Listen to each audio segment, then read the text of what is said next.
ইরানকে সামরিক সরঞ্জাম দেবে না চীন, দাবি ট্রাম্পের। হরমুজ খোলা রাখতে একমত ওয়াশিংটন বেইজিং, শর্ত সাপেক্ষে সবার জন্য প্রণালী চালু থাকবে জানালেন আরাকচি। রুশ হামলায় আবারও কেঁপে উঠল ইউক্রেন, শিশুসহ নিহত 24। মস্কোর বিরুদ্ধে আধুনিক ক্ষেপণাস্ত্র ব্যবহারের অভিযোগ, পাল্টা আঘাতে 3 জনের প্রাণহানি। এবং যুদ্ধবিরতির পরও চলছে ইসরায়েল হিজবুল্লাহ সংঘাত। লেবাননে দখলদার বাহিনীর হামলায় নিহত 22। ওয়াশিংটনে দুপক্ষের আলোচনা শুরু, সংযত থাকার আহ্বান জাতিসংঘের। হরমুজ প্রণালী সব বাণিজ্যিক জাহাজের জন্য খোলা থাকবে। ইরানের নৌবাহিনীর সঙ্গে সমন্বয় করে চলার শর্ত জুড়ে দিয়েছেন দেশটির পররাষ্ট্রমন্ত্রী আব্বাস আরাঘচি। ভারতে ব্রিক্স সম্মেলনে অংশ নিয়ে মার্কিন সামরিক অভিযানকে অবৈধ আখ্যা দিয়ে আমিরাতের বিরুদ্ধে ইসরায়েলকে সহায়তার অভিযোগ তোলেন আরাঘচি। স্থানীয় সময় বৃহস্পতিবার ভারতের রাজধানী নয়াদিল্লিতে শুরু হয় ব্রিক্স জোটভুক্ত দেশগুলোর পররাষ্ট্রমন্ত্রীদের সম্মেলন। 2 দিনের এই সম্মেলনের উদ্বোধনী বক্তব্যে আন্তর্জাতিক জলসীমায় নিরাপদ ও বাধাহীন নৌ চলাচল নিশ্চিত করার আহ্বান জানান দেশটির পররাষ্ট্রমন্ত্রী এস জয়শঙ্কর। সম্মেলনের মূল আলোচনায় উঠে আসে মধ্যপ্রাচ্যে যুদ্ধ ও জ্বালানি সংকট।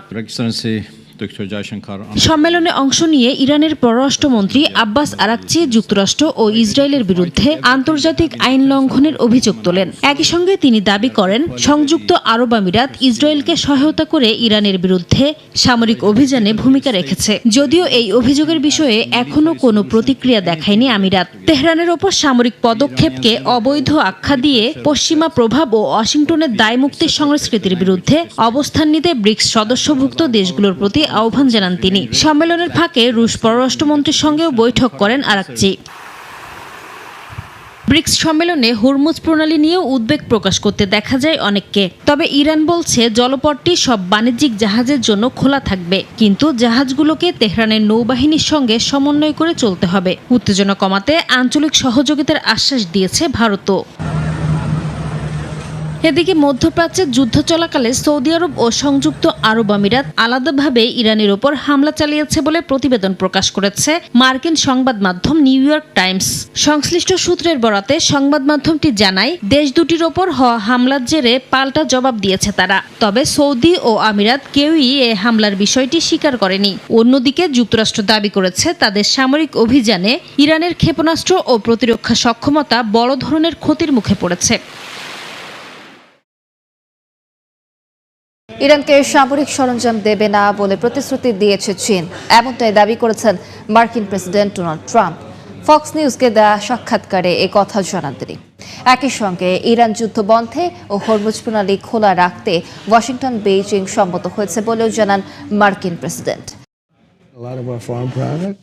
চীন সফরের মধ্যেই মার্কিন গণমাধ্যম ফক্স নিউজকে দেয়া ডোনাল্ড ট্রাম্পের একটি সাক্ষাৎকার প্রকাশ হয়েছে। এতে ইরান যুদ্ধ নিয়ে গুরুত্বপূর্ণ বিষয়ে যুক্তরাষ্ট্র চীন একমত হয়েছে বলে দাবি করেন মার্কিন প্রেসিডেন্ট। ট্রাম্প বলেন ইরান যুদ্ধ বন্ধে সহায়তার পাশাপাশি হরমুজ প্রণালী খোলা রাখার বিষয়ে সমঝোতা তৈরিতে সহায়তার প্রস্তাব দিয়েছেন শি জিনপিং। একই সঙ্গে চীন ইরানের সামরিক সরঞ্জাম পাঠানো থেকে বিরত থাকার প্রতিশ্রুতিও দিয়েছে বলে জানান তিনি। ওয়াশিংটনের কাছ থেকে তেল কিনবে বেইজিং বলেও দাবি করেন ট্রাম্প। এর আগে বেইজিং এ গ্রেট হলে প্রায় 2 ঘন্টার রুদ্ধদ্বার আলোচনা করেন চীনা প্রেসিডেন্ট শি জিনপিং ও মার্কিন প্রেসিডেন্ট ডোনাল্ড ট্রাম্প। বৈঠকে শি জিনপিং বলেন যুক্তরাষ্ট্র ও চীনের উচিত প্রতিপক্ষ নয় বরং অংশীদার হিসেবে কাজ করা। তাইওয়ান ইস্যু সঠিকভাবে সামাল দিতে না পারলে 2 দেশের সম্পর্ক বিপজ্জনক সংঘাতের দিকে যেতে পারে বলেও সতর্ক করেছেন তিনি। অন্যদিকে শি জিনপিংকে অসাধারণ নেতা আখ্যা দেন মার্কিন প্রেসিডেন্ট। ওয়াশিংটন বেইজিং সম্পর্ক আগের যে কোনো সময়ের চেয়ে আরও ভালো হবে বলে আশাবাদ ব্যক্ত করেন। পারস্য উপসাগরে মার্কিন নৌচাপ আর হরমুজ ঘিরে অস্থিরতার মধ্যে এবার বিকল্প পথ খুঁজছে ইরান। সমুদ্রপথে বাণিজ্য ব্যাহত হওয়ায় নতুন স্থল করিডোর চালু করেছে তেহরান ও ইসলামাবাদ। বিশ্লেষকরা বলছেন এটি শুধু একটি বাণিজ্য রুট নয় বরং নিষেধাজ্ঞা আর অবরোধের চাপের মধ্যে ইরানের অর্থনৈতিক শ্বাস ফেলার নতুন উপায়। যুক্তরাষ্ট্রের নৌ অবরোধের ৫ম সপ্তাহে কার্যত বিপর্যস্ত হয়ে পড়ে ইরানমুখী সামুদ্রিক বাণিজ্য। হরমুজ ও পারস্য উপসাগরে যুদ্ধ ঝুঁকির বিমা খরচ বেড়ে যায় কয়েক গুণ। অনেক আন্তর্জাতিক শিপিং কোম্পানি বন্ধ করে দেয় ইরানগামী কার্গো পরিবহন। ফলে করাচি বন্দরে আটকে পড়ে হাজার হাজার কন্টেইনার। এই সংকটের মধ্যেই পাকিস্তান চালু করে 6টি নতুন transit route. Karachi, port Qasim ও গোয়াদার বন্দর থেকে ট্রাক সরাসরি যাবে ইরান সীমান্তের গাবদ ও তাফতান ক্রসিংয়ে। সবচেয়ে গুরুত্বপূর্ণ গোয়াদার গাবদ রুট, যেখান থেকে কয়েক ঘন্টার মধ্যেই পৌঁছে যাওয়া সম্ভব ইরান সীমান্তে। তবে এখন প্রশ্ন উঠছে, প্রায় 2 দশক ধরে অচল পড়ে থাকা প্রকল্পটি হঠাৎ করেই কেন তো গুরুত্বপূর্ণ হয়ে উঠল?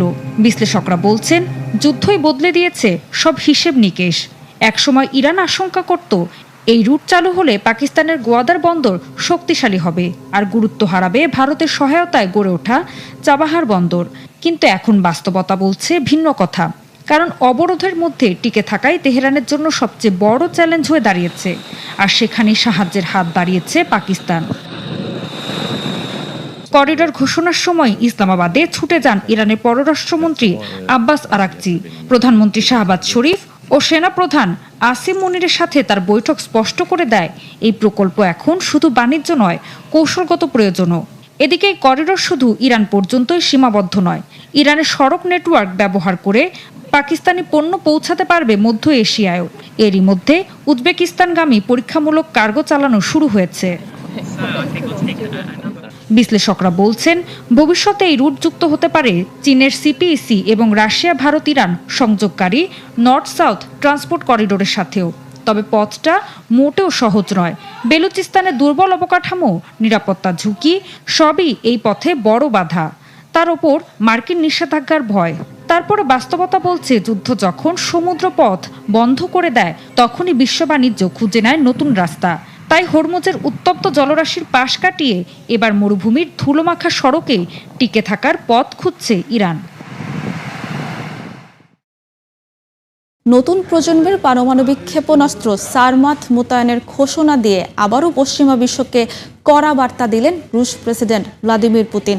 ইউক্রেন যুদ্ধের উত্তেজনার মধ্যেই তিনি বলেছেন, এটি বিশ্বের সবচেয়ে শক্তিশালী ক্ষেপণাস্ত্র ব্যবস্থা, যার সক্ষমতা পশ্চিমা যে কোনো সমমানের অস্ত্রের চেয়ে কয়েক গুণ বেশি। একই সঙ্গে সংশোধিত পারমাণবিক নীতিতে পারমাণবিক ব্যবহারের সীমাও আরও নিচে নামিয়েছে মস্কো। রাশিয়ার নতুন আন্তঃমহাদেশীয় পারমাণবিক ক্ষেপণাস্ত্র সারমাত চলতি বছরের শেষ নাগাদ মোতায়েনের ঘোষণা দিয়েছেন প্রেসিডেন্ট ভ্লাদিমির পুতিন। তার দাবি, এটি বিশ্বের সবচেয়ে শক্তিশালী ক্ষেপণাস্ত্র। বলেন, ক্ষেপণাস্ত্রটি বর্তমান ও ভবিষ্যতের সব ক্ষেপণাস্ত্র প্রতিরক্ষা ব্যবস্থা ভেদ করতে সক্ষম। রুশ প্রতিরক্ষা মন্ত্রণালয়ের প্রকাশিত ভিডিওতে দেখা যায়, উৎক্ষেপণের আগে নিয়ন্ত্রণ কক্ষে সামরিক কর্মকর্তাদের চূড়ান্ত প্রস্তুতি। পরে সফলভাবে উৎক্ষেপণ করা হয় নতুন আন্তঃমহাদেশীয় ব্যালিস্টিক ক্ষেপণাস্ত্র সারমাত। টেলিভিশনে প্রচারিত বৈঠকে কৌশলগত ক্ষেপণাস্ত্র বাহিনীর কমান্ডার প্রেসিডেন্ট পুতিনকে জানান, স্থানীয় সময় সকালে উৎক্ষেপণ সম্পন্ন হয় এবং সব লক্ষ্য অর্জিত হয়। এরপরই পশ্চিমাদের উদ্দেশ্যে কড়া বার্তা দেন পুতিন। বলেন, 2002 সালে যুক্তরাষ্ট্র অ্যান্টি ব্যালিস্টিক মিসাইল চুক্তি থেকে সরে যাওয়ার পর রাশিয়াকে নিজেদের কৌশলগত নিরাপত্তা নিশ্চিত করতে বাধ্য হতে হয়েছে।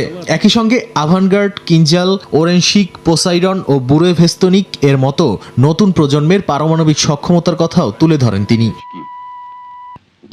ইউক্রেন যুদ্ধের প্রেক্ষাপটে রাশিয়ার সংশোধিত পারমাণবিক নীতিও নতুন করে উদ্বেগ বাড়িয়েছে।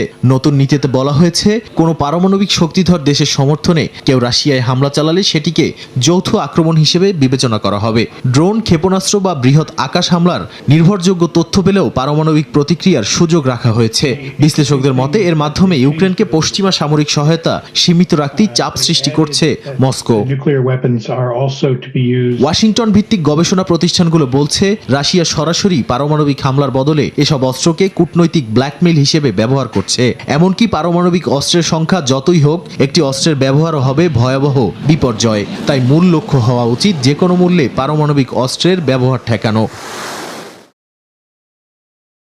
কিয়েভ, ওডেসা সহ ইউক্রেনের বিভিন্ন গুরুত্বপূর্ণ অঞ্চলে ড্রোন হামলা চালিয়েছে রাশিয়া।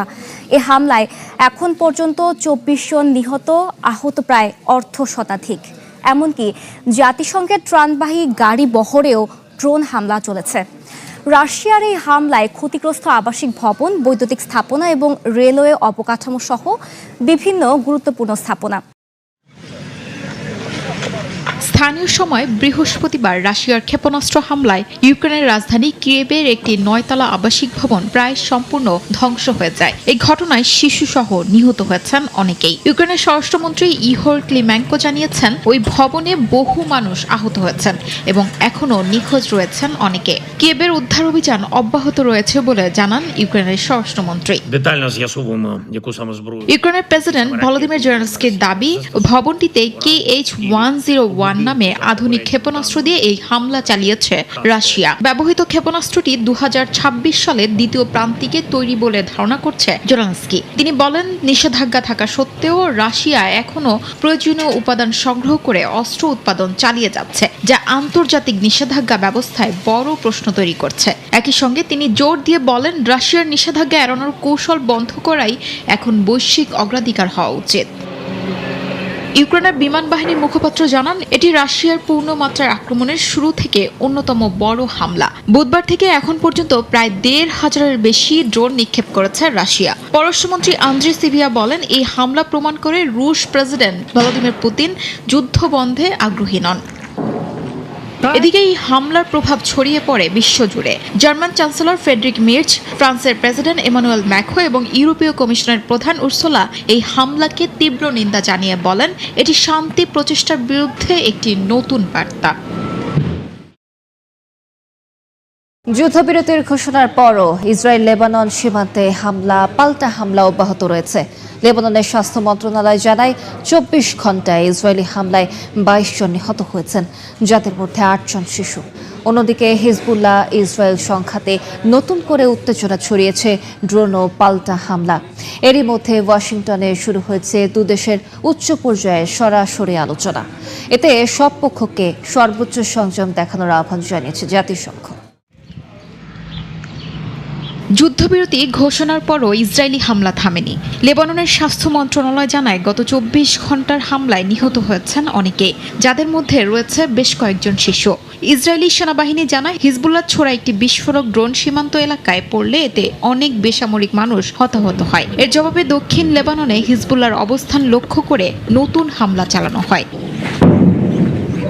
অন্যদিকে হিজবুল্লাহ দাবি করেছে, গত 24 ঘণ্টায় ইসরায়েলি সেনাদের লক্ষ্য করে 17টি হামলা চালিয়েছে তারা। উত্তপ্ত পরিস্থিতির মধ্যেই যুক্তরাষ্ট্রের ওয়াশিংটন ডিসিতে শুরু হয়েছে ইসরায়েল লেবাননের 3য় দফা সরাসরি আলোচনা। যুদ্ধবিরতির মেয়াদ শেষ হওয়ার আগ মুহূর্তে এই বৈঠককে গুরুত্বপূর্ণ অগ্রগতি হিসেবে দেখা হচ্ছে। লেবানন আশা করছে 2 দিনের আলোচনায় নতুন যুদ্ধবিরতি চুক্তির পথে অগ্রগতি আসবে। আলোচনায় দক্ষিণ লেবানন থেকে ইসরায়েলি সেনা প্রত্যাহার এবং হিজবুল্লাহর নিরস্ত্রীকরণের ইস্যু আছে। তবে হিজবুল্লাহ এই আলোচনায় অংশ নেয়নি এবং এটিকে বিনা বিনিময়ে ছাড় হিসেবে সমালোচনা করেছে তারা। ইসরায়েল ও লেবাননের মধ্যে আনুষ্ঠানিক কূটনৈতিক সম্পর্ক না থাকায় আলোচনা আরও জটিল হয়ে উঠছে। জাতিসংঘ জানিয়েছে, এই আলোচনা টেকসই যুদ্ধবিরতির পথ খুলে দেবে। সংস্থাটি সব পক্ষকে সর্বোচ্চ সংযম দেখানোর আহ্বান জানিয়েছে, যাতে বেসামরিক নাগরিকদের সুরক্ষা নিশ্চিত হয়। তবে বিশ্লেষকদের মতে এটি মূলত রাষ্ট্রদূত পর্যায়ের আলোচনা, যেখানে ইসরায়েল, লেবানন বা যুক্তরাষ্ট্রের শীর্ষ নেতৃত্বের সরাসরি অংশগ্রহণ নেই। এদিকে বৃহস্পতিবার ইসরায়েলের প্রধানমন্ত্রী বেনিয়ামিন নেতানিয়াহু বলেন, জেরুজালেম ইসরায়েলি সার্বভৌমত্বের অধীনে ঐক্যবদ্ধ থাকবে। ইসরায়েল এমন আঞ্চলিক মধ্যপন্থী মিত্রদের সঙ্গে সহযোগিতা চায়, যারা ইসরায়েলকে সহায়তার কৌশলগত গুরুত্ব বোঝে। তার ভাষায় এসব সহযোগিতা 2 পক্ষের জন্যই লাভজনক হতে পারে।